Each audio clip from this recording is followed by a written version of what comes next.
Niining panahon nga ang putling ebanghelyo gihagis sa mga hiwi nga pagtulunan. Kinahanglan mo barug ang mga tinun-an ni Kristo sa pagpakigbisog sa paglaban sa pagtuo, nga magkausa ug alang sa tanang panahong gihatag sa Dios ngadto sa iyang katawan. Maoy hinungdan nga namugna kining tulumanon ang putling ebanghelyo. 30 minutos nga pagsabwag sa tinuod nga ebanghelyo. Kauban ni Pastor Jeremias Hangad, ang putling ebanghelyo. Tulumanon nga gihatod kaninyo sa Herald of Grace Radio Ministries Philippines. Ang putling ebanghelyo.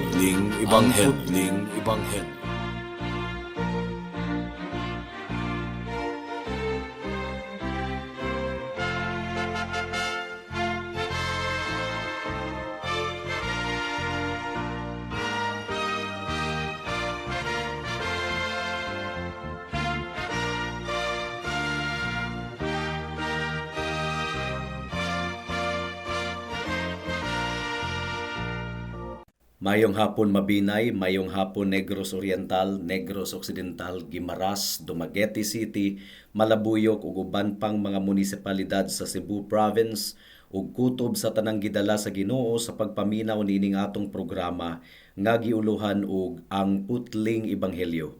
Kini ang inyong igsuon og higala sa kahanginan si Pastor Jeremias Lauri Hangad sa Herald of Grace Radio Ministries Philippines. Diniyugan sa iglesia nga nag-sponsor niining atong programa ang Salitran Covenant Bible Church sa Barangay Salitran, Dakbayan sa Dasmariñas, Probinsya sa Cavite. Ang atong teksto ning takna sa kahaponon makita sa Roma Kapitulo 1, versikulo 16 hangtod sa 17. Ang giingon diri, kay dili ko ikaulaw ang maayong balita, kay kini mao ang gahom sa Dios aron pagluwas sa tanan nga mutuo, una sa mga Hudiyo, ingon man sa mga dili Hudiyo. Kay gipadayag sa maayong balita ang paagi sa Dios sa paghimong matarong sa tawo ug dili pinaagi sa pagtuo gikan sa sinugdan hangtod sa katapusan.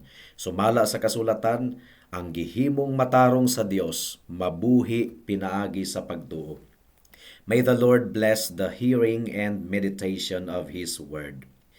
So niini nga bersikulo nga atong pamalandungan karon mga kaigsuunan, gisulti ni Pablo kanato nganong dili niya ikaulaw ang ebanghelyo. Ato kining gisugdan sa pagtuo ni adtong miaging simana. Ug sa atong pagpamalandong ni adtong miaging simana mga kaigsuunan, nakita nato ang tinuod nga karakteristik sa ebanghelyo sa atong buhi nga Dios. Kung madunggan sa mga tawo ang tinuod nga mensahe sa ebanghelyo, dako kayo og posibilidad nga masuko sila, maulit sila ug masakitan sila. Ug dako kayo usab ang posibilidad nga sila mutamihid ila kining pagaisipon nga binuang lamang ug walay pulos. Mao kini ang tinuod nga mensahe sa ebanghelyo, katawanan, walay hinungdan, makapasuko sa bagang mga katawhan. Mao nga ang mga Kristohanon matintal nga ikaulaw nila ang ebanghelyo. Mao nga gidasig sila ni Pablo pinaagi sa pag-ingon nga dili kuno ikaulaw ni Pablo ang ebanghelyo. Si Satanas nagahunghong sa kasing-kasing ug hunahuna sa mga katawhan sa Dios, naga-diskurahe aron sila mawad-an og kaisog nga musangyaw sa mensahe sa ebanghelyo.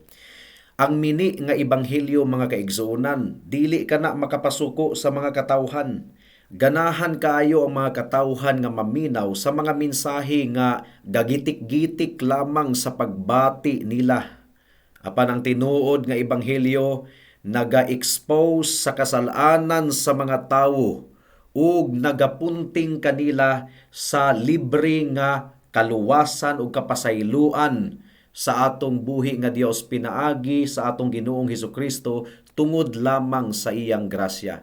Mao nga kinahanglang makabaton kita sa insaktong rason nganong dili nato ikaulaw ang ebanghelyo. Unsa man kining mga rason nga kinahanglang atong mabatunan aron dili nato ikaulaw ang ebanghelyo.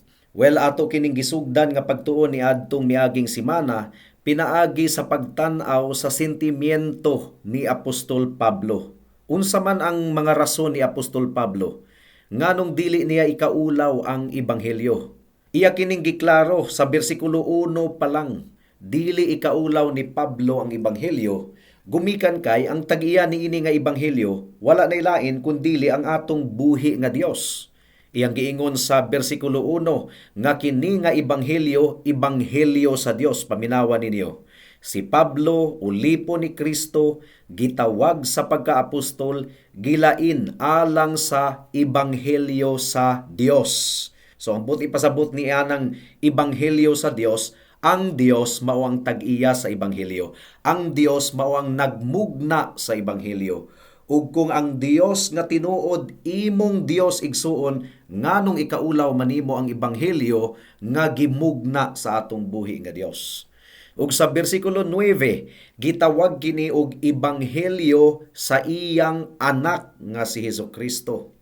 Unsa man kining gospel, unsa man kining ebanghelyo, maayo kining balita mahitungod sa kaluwasan, pagluwas, pag-rescue, pag-ayo, paghatag og kaayuhan gikan sa balatian, paghatag og kagawasan gikan sa pagkaulipon sa sala. Ang Roma, mga kaigsuunan, taliwala sa pilosopiya sa mga Griego. Ang mga katawhan didto naulipon gihapon sa kasalanan. Ang pilosopiya dili makaluwas kanato, dili kana ebanghelyo. Ang maayong balita o gospel o ebanghelyo, maayo kining balita mahitungod sa kaluwasan nga gihatag sa Dios kanato nga libre pinaagi sa iyang bugtong anak nga si Hesukristo. Ang kaluwasan, mga kaigsuunan, masabtan lamang kini nato kung masabtan nato ang gitudlo sa Biblia mahitungod sa tawo. Unsa man ang kahimtang sa tawo, sumala pa sa Biblia. Well, ang tawo, una gibutang siya sa Ginoo didto sa tanaman sa Eden. Unsa may nahitabo kaniya didto sa tanaman sa Eden, provided siya sa tanang mga maayong butang didto, apan gitintal siya ni Satanas, ug nahulog siya sa kasalanan. Ug ang tibuok nga nahitabo sa kalibutan karon, resulta kining tanan sa pagkahulog sa tawo sa kasalanan. Dili nato masabtan ang mensahe sa kaluwasan, mga kaigsuunan, kung dili nato masabtan ang kahimtang sa tawo isip mga nakasala at tubangan sa Ginoo. O kung dili nato masabtan ang kaluwasan, dili nato masabtan kung nganong si Pablo dili niya ikaulaw ang ebanghelyo. Ang Book of Genesis, mga kaigsunan, dili na nimo pwedeng tangtangon gikan sa Biblia. Gumikan kay didto nagsugod sa Book of Genesis ang tanang doktrina mahitungod sa tawo. Balaan siya nga gihimo sa Dios didto sa tanaman sa Eden, pero siya nahulog sa kasalanan. Ug sa pagkahulog sa tawo sa kasalanan, ang tanan nga kaliwat ni Adan ug ni Eva naangin, nahimong makasasala, nahimong hinukman at tubangan sa Dios, ug nahimong ulipon sa kasalanan. Kung ato kining masabtan usab nato ang mensahe sa kaluwasan. The way to understand salvation is to see man's perfect innocence in Eden. Apan siya gitintal ni Satanas ug nahulog sa sala, ug ang sala ni Adan nagbunga og kamatayon, nagbunga og tanang kagubot ni ining kalibutana. Unsa ang kaluwasan, mga kaigsuunan?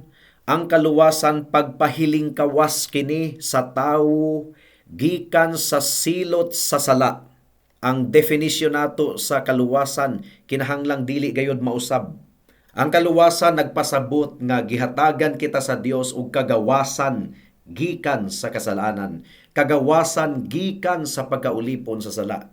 Sa unsang paagi, adunay tulo ka matang sa kagawasan gikan sa sala diha sa kaluwasan nga gitudlo sa Biblia. Una, gawasnon na kita gikan sa guilt o pagkasad-an.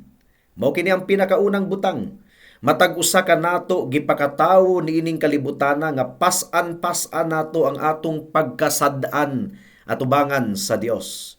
Ang tanan nato nga kasalanan nagproduce og guilt or pagkasad-an atubangan sa atong Dios. Mao nga kung atong basahon ang Roma kapitulo 1 bersikulo 18 ug sa mga sunod niini nga mga bersikulo, gipasabot ka nato nga matag usa sa tanang tawo niining kalibutan na walay exempted sad-an atubangan sa Dios. Unsa ang kaluwasan? Kini pagkagawas nun gikan sa pagkasad-an atubangan sa Dios. Ang matag usa ka nato nahailalom sa tunglo sa atong Dios. Nahimo kitang hinukman gumikan sa atong pagsupak sa balaod.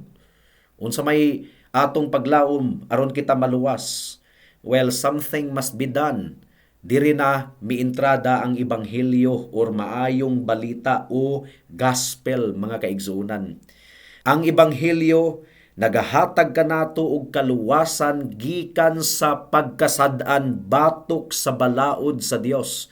Dili na kita hinukman atubangan sa Dios, gumikan kay gipasaylo na kita pinaagi sa dugo sa atong Ginoong Hesukristo. Si Kristo ang midawat sa tanang silot sa sala tungod ug alang sa iyang mga katawhan.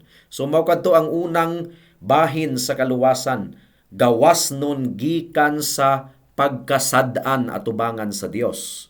Ikaduha, ang kaluwasan nagpasabot nga gawas nun na kita gikan sa gahum sa sala.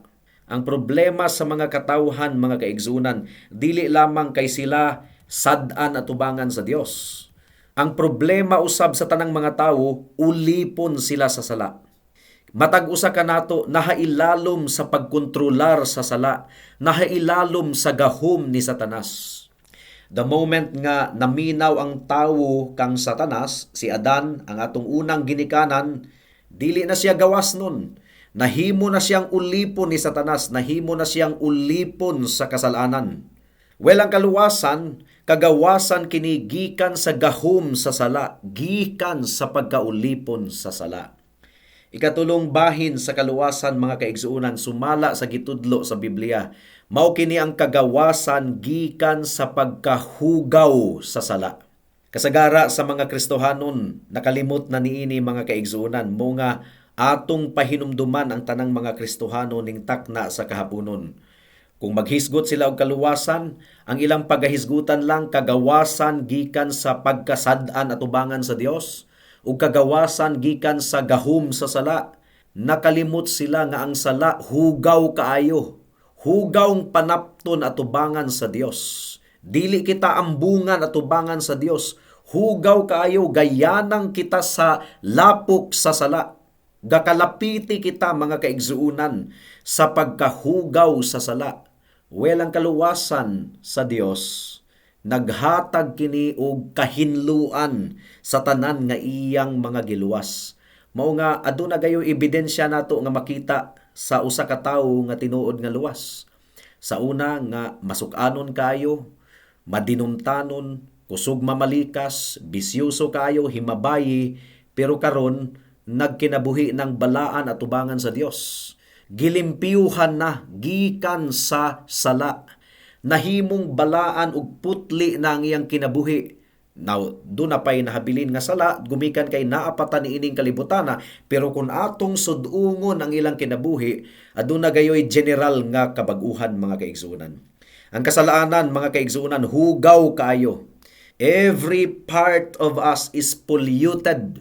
Mao kini giingon sa ikaduhang Pedro kapitulo 1 bersikulo 4, whereby we are delivered from the pollution that is in the world through sin. So ang description sa kasalanan mga kaigsuunan, pollution or pagkahugaw.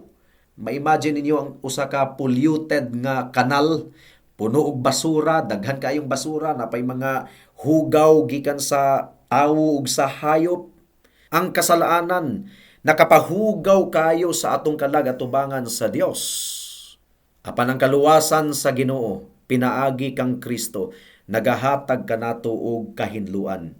Kini nga kaluwasan mga kaigsuunan, Mao kini ang nagahatag kanato og kagawasan gikan sa tanang pagkaulipon sa sala, gikan sa pagkasad-an ug gikan sa tanang kahugaw sa sala. Panasayod kita nga moabot ang takna sa katapusang adlaw nga finally we will all be faultless. Matag usa kanato nga magtotoo ni Kristo, mahimong putli sa hingpit at ubangan sa Dios. That's the very first thing that salvation does. It delivers us from sin. Ikaduhang aspeto sa kaluwasan nga kinahanglang atong masabtan, ang kaluwasan nagapasiguli kanato ngadto sa Dios. Niadtong nahulog ang tawo sa kasalanan, ang relasyon sa tawo ug sa Dios nabugto. Mao nga ang mga tawo dili sila ganahan nga muduol sa Dios or maulaw sila nga muduol sa Dios or mahadlok silang muduol sa Dios. Ang ilang pamati, layo kayo ang Dios sa ilang kinabuhi. Bisan gani sa paghisgot sa Ginoo. Naging mga tao nga muingon nga, nagpasalamat ako sa naa sa itaas. Uy, daghan ra bang naa sa taas? Nailaga dito, naitiki dito. Dili na lang yun malitok nila ba nga nagpasalamat ako sa Dios. Nagpasalamat ako sa atong buhi nga Dios. No. Ang ilang giingon, nagpasalamat ko sa naa sa taas.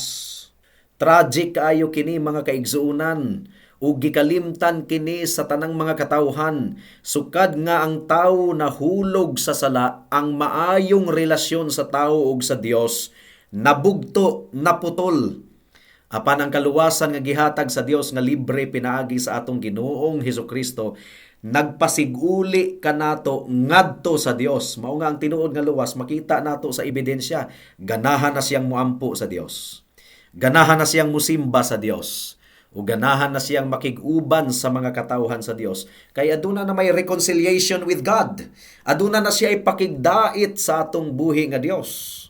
Nasinati na ba nimo kini higala? Napasiguli ka na ba ngadto sa atong buhi nga Dios? Imo na ba kining nabati? Imo na ba kining nabatunan?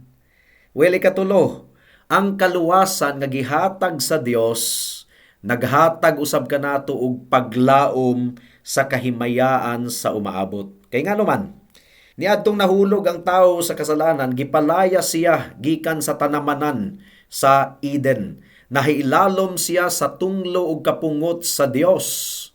Ug ang iyang kalag nagpadulong na sa pagkalaglag. Ug adunay adlaw nga umaabot nga pagahukman ang tanang mga katawhan sa Dios, mga buhi ug mga patay. Ug ang tanang mga wala pa mapasiguli sa atong buhi nga Dios, itambog sa kalayo sa impyerno. Kini nga mensahe kataw-an kini sa mga tawo or maulit ang mga tawo. Apan mo kini ang mensahe nga naghatag kanato og introduction nga atong tinguhaon nga kita mapasiguli sa atong buhi nga Dios. Dili ganahang maminaw ang kasagarang mga tawo niini, pero mao kini ang kamatuoran nga gisulti sa pulong sa Dios. So ang kaluwasan mga kaigsuunan, adunay tulo ka bahin, past, present, and future. Ang past, kining giluwas na kita sa Ginoo. Gihimo na kitang matarong at tubangan sa Dios. Sa libro dito sa langit, sa korte sa langit, gipapas na ang tanan natong mga sala. Mo kini gitawag og salvation in the past tense. Ang giingon sa unang Korinto kapitulo 1 bersikulo 18, paminawan ninyo. Kay ang mensahe mahitungod sa kamatayon ni Kristo didto sa cross, binuang alang niadtong nangalaglag apan kanatong giluwas. Past tense mga kaigsunan, giluwas gahum kini sa Dios. So ang atong kaluwasan humana. Ang tanang magtotoo sa atong buhi nga Dios nga si Hesukristo giluwas na sa libro sa langit. Gisulat na ang atong ngalan didto sa libro sa langit.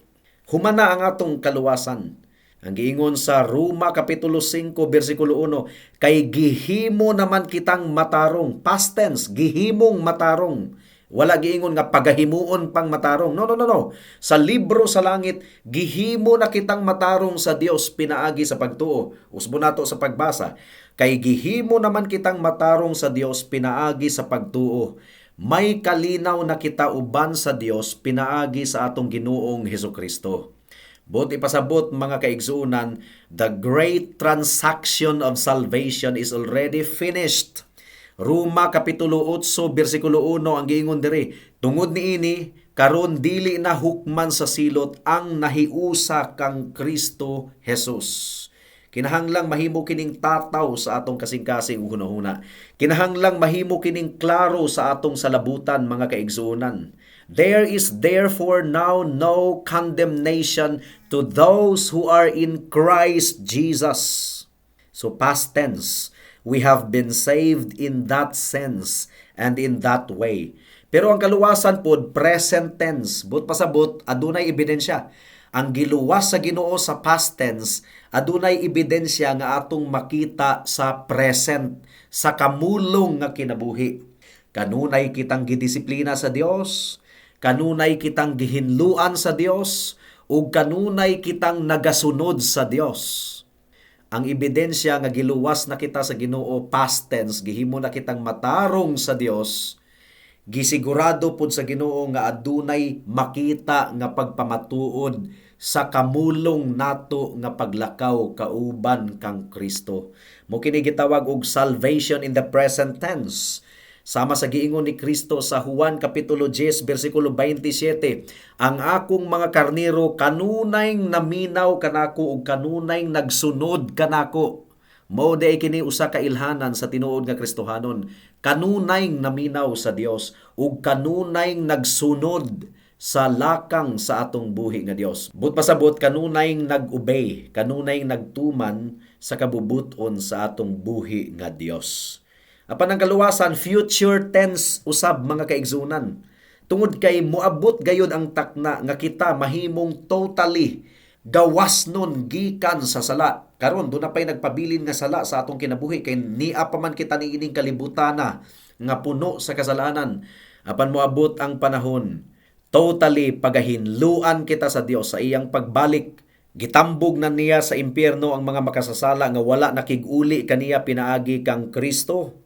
Ug ang tanang mga giluwas ni Kristo iyan ang gitipon ngadto sa iyang gingharian. Ang giingon sa Roma Kapitulo 8, versikulo 23 hangtod sa 25, mao kini ang atong paglaom. Future kini, mahitabo pa kini sa umaabot. Ang giingon diri, apan dili kay ang kabuhatan lang ang nag-agulo, kundili lakip kita nga nagbaton na sa espiritu ingon nga unang gasa sa Dios. Nag-agulo kita samtang nagpaabot kun kanus-a sa gupa nga mga anak sa Dios ug kanus-a luwasa sa hingpit. Kay giluwas kita, past tense kay giluwas kita tungod niining maong paglaom. Apan kun makita nato ang atong gilauman, dili kana nato matawag nga paglaom, kay lauman pa ba di ay ang nakita na. Apan kun mulaom kita sa wala nato makita, magpaabot kita nga mapailubon. So ang atong kaluwasan past tense, humana gipapas na sa Ginoo ang tanan natong mga sala, atubangan sa Dios sa libro sa langit. Ikaw nga naghinulsol ug nagsalig kang Kristo sa libro sa langit, you are already cleared from all of your guilt. Past tense. Pero sa present tense, dunay ebidensya nga makita. Galakaw ikaw nga balaan at ubangan sa Dios, pero aduna paghihapoy mancha sa sala, gumikan kay ania pa kita niining kalibutana. Busa ang future tense sa atong kaluwasan, mahitabo pa sa umaabot sa pagbalik sa atong buhi nga Dios. It is yet going to happen in the future. Roma Kapitulo 13, versikulo 11, ang giingon dere, nasayod kamo unsa ng taknaa karon, mauna kini ang panahon nga angay kamong magmata, kay mas duol na kanato karon ang kaluwasan kaysa pagsugod nato sa pagtuo. You see? We are being saved in that, but our ultimate salvation is nearer now. We are moving forward and we are going towards it. Unang Pedro Kapitulo 1, versikulo 5, ang giingon dere, pinaagi sa pagtuo, gipanalipdan kamo sa gahom sa Dios alang sa kaluwasan nga andam nang ipadayag sa katapusan nga panahon. So you see, there is what we call future salvation. So klaro kaayo ang gisulti sa Biblia, we are justified, we are being sanctified in the present tense, and we will be glorified in the future tense. That's part of salvation. So ang kaluwasan mao kini ang tinuod nga kagawasan, kumpleto nga package mga kaigsuonan, past, present and future. Mao nga dili ikaulaw ni Pablo ang ebanghelyo. Mao nga dili niya ikaulaw ang maayong balita, ang good news, ang gospel. Ikaduhang rason nganong dili ikaulaw ni Pablo ang maayong balita, gumikan kay gahom kini sa Dios ngadto sa kaluwasan. Dili lang kay ang ebanghelyo gamhanan, kundili ang ebanghelyo gahom mismo sa atong buhi nga Dios. See the difference? Pamaagi kini sa Dios aron luwason ang mga katawhan. Pamaagi kini sa Dios. Wala nagpasabot nga inig-adto ni Pablo sa Roma, muwali siya sa mga katawhan nga, sige, tuo ka mo kang Kristo, basin di ay maluwas mo. No, dili ka na ang mensahe ni Pablo. Ang mensahe ni Pablo usa ka anunsyo sa gibuhat sa Dios, humanang gibuhat sa Dios, pinaagi kang Kristo didto sa cross sa Kalbaryo. Gituman ni Kristo ang wala natuman ni Adan. Gisunod niya ang balaod nga wala matuman sa bisan kinsa kanato. Si Kristo ang atong representante. Mao kini giingon sa Roma kapitulo 8 bersikulo 3. Ang giingon diri, ang wala mahimo sa balaod tungod sa kahuyang sa tawo, gihimo sa Dios. Gihukman niya ang sala diha sa kinaiya sa tawo, pinaagi sa pagpadala sa iyang anak nga mianhi ingon nga tawo aron paglaglag sa sala. So nakita nato kini mga kaigsunan, ang Dios ang nagbuhat niini. Ang ebanghelyo dili kini mensahe nga sige pag binuotan mo basin di ay maluwas mo. No. It tells us how God provided and produced and applies His own way of salvation. Pamaagi kini sa Dios, kaluwasan kini gikan sa Dios. Kung ato kining ma-realize mga kaigsunan, nganong ikaulaw pa man nato ang ebanghelyo. Mao nga andam si Pablo sa pagbarog didto sa siyudad sa Roma aron sa pagwali sa ebanghelyo. Idea kini sa Dios, plano kini sa Dios, tumong og katuyuan kini sa atong buhi nga Dios, aktibidades kini sa atong buhi nga Dios. Crucial kini sa atong pagsabot sa tinuod nga ebanghelyo. Unsa man ang gibuhat sa tawo mga kaigsunan, ang tanang buhat sa tawo musangpot gayod ngadto sa impyerno. Bisan pag unsaon sa pagbinuutan sa tawo, ang iyang pagkabuutan hugawng panaptong dinug-an at tubangan sa Dios. Apan sa mensahe sa ebanghelyo, nag-anunsyo ang Dios mahitungod sa iyang plano. Iyan na kining gipadayag didto sa Garden of Eden nga adunay binhi nga moabot nga mudugmok sa ulo sa bitin. Iya kining gianunsyo kang Abraham sa mga propeta, and in the fullness of times iya nagyod nga gipadala ang iyang bugto nga anak aron mupildi sa sala ug mupildi kang Satanas hangtod sa kahangturan. Galacia kapitulo 4 bersikulo 4 hangtod sa 5. Ang giingon diri, apan sa pag-abot na sa hustong panahon, gipadala sa Dios ang iyang anak, gipanganak sa tawhanong inahan, ug nagkinabuhi siya ilalom sa balaod, aron pagluwas ni adtong nailalom sa balaod, ug aron mahimo kitang mga anak sa Dios. So it's the great plan and scheme of God in operation mga kaigsunan. Mao kana ang ebanghelyo, mao kana ang good news. The emphasis is upon God Himself. Buhat kini sa Dios, nganong ikaulaw man nato. This is the greatness and the largeness of salvation. Mao nga kung pagahisgutan nato ang ebanghelyo, hatagan nato kinig dako kayong kabugaton gumikan kay trabaho kini sa Dios aron sa pagluwas sa mga makasasala nga susama kanato. Higala, ang kaluwasan dili kini resulta sa imong buhat. Ang kaluwasan higala buhat kini sa Dios. Gi-execute kini pinaagi sa iyang bugtong nga anak nga si Jesucristo nga nagpasakit, nga namatay didto sa krus sa Kalbaryo, nagantos, gipasan ang tanang tunglo sa Dios, gumikan sa sala nimo ug sala nako. Aron ikaw maluwas higala, pag hinulsol sa imong sala, dangop kang Kristo, saligi nga ang gibuhat ni Kristo igo na alang sa imong kaluwasan. Ayaw gayod pagtan-aw sa imong pagkabuutan tungod kay dili ka buutan, dili ka maayong tawo. There is no one righteous, no, not even one. Tutok sa pagkamatarong ni Kristo, Saligi ang pagkamatarong ni Kristo ug saligi ang iyang dugo ug nagasaad ang Biblia nga kung ikaw musalig kang Kristo ang iyang pagkamatarong ug ang merito sa iyang dugo iyang ibutang nganha kanimo. Mao nga ang imong sala mapasaylo past, present and future. Nabuhata kini karon higala kay basin ug ugma ulahin ang tanan. Hangtod dinhi na lang kita taman sa atong pagpamalandong ning takna sa kahaponon tungod kay wala na kitay oras pa. Ako kamong padayon nga giimbitar sa pagpaminaw sa atong programa sa matag Miyerkules, alas 6 hangtod sa alas 6:30 sa hapon dinhi sa Power 102.1 RFM. Daghang salamat. Alang sa dugang nga mga pangutana, mahimong mo text kang Pastor Jeremias hangad sa 0935 744 3030.